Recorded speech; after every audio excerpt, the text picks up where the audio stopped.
Could you please take us a little bit through the game, through its key moments? So first of all, probably c6, right, is the first move that it's a novelty and everybody is interested about. Yeah, it's typical Berlin so far. But c6 is the novelty which was prepared by my team. So credit to them for coming up with this. I think, as far as I know, no games have been played. There are many interesting lines in this position, but bishop d3 is one of the most natural moves. And probably, I'm not sure if he missed bishop h3 when he took, because he thought for quite some time.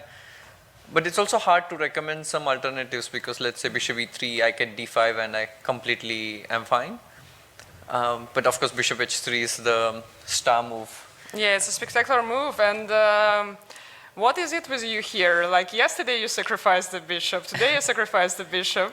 Do you even need bishops? Yeah, I mean, if, like, you know how Petrosian is famous for exchange sacrifice. Yeah, yeah. And some other players likewise, so it would be nice that this bishop sacrifice can be, applied to your name now. Yes. So the point is gh3, I go queen b8. And I'm coming to g3 if he moves the knight. So he has to play bishop f4, and I go bishop c7, and there are a lot of possibilities here. After the game, Hikaru said that he thought this is a draw, f4, and h6 takes the bishop, ef6, queen g3, and he thought I have to repeat here, but he felt knight c4 is also fine. But it looks a bit weird. You give the pawn on h3 and you go knight c4, you're underdeveloped.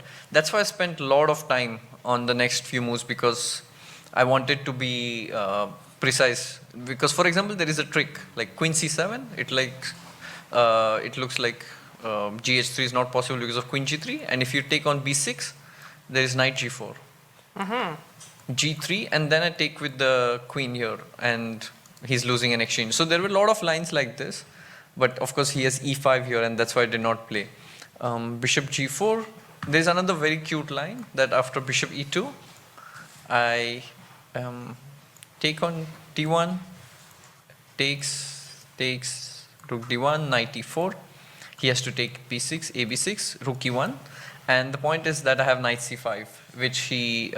yeah, so let's continue. So when he takes, you can play knight b3, yes. And takes the knight, rook a1, and he can't really defend his minor pieces. So this is winning. So he had to play queen c2. And here I spent half hour because I was really confused if I should play knight g6. It's a pity to give the bishop, but my point is that I have lead in development. I'm getting knight e5, and his king is a bit weak. I couldn't really evaluate, and I mean, I thought that bishop c7 gives me more chances. e5, I think knight d5 is also an option, but this looked pretty good. There was a nice line. If he plays bishop g5, I don't really capture because then he gets his queen and he gets his pieces in. I wanted to play f6. Knight takes f6. Let's say he moves his bishop, and then I go queen d3, queen e8, queen h5, and this attack looks really very, very strong. So he played bishop d3, which I think is slight inaccuracy. Maybe he should have played bishop e4. That's what we discussed after the game, like this position. But I mean, I'm getting all my pieces in the attack. I really liked it. But bishop d3 was a slight surprise. b5, because now I have to really exploit this inaccuracy. Knight e5. Maybe knight g4 was the last chance here because knight takes g4. I'm trying to play queen d6, f5. I don't know. Bishop e2, I have queen d6. It looked really good. Yeah, it looks crushing actually, yeah. And in the game, f4, bishop b6 was the cute move. The point is fe5, knight d5, and he can't really defend this. Takes, rook f8, queen f8, and my threat is to play queen f4, queen h6.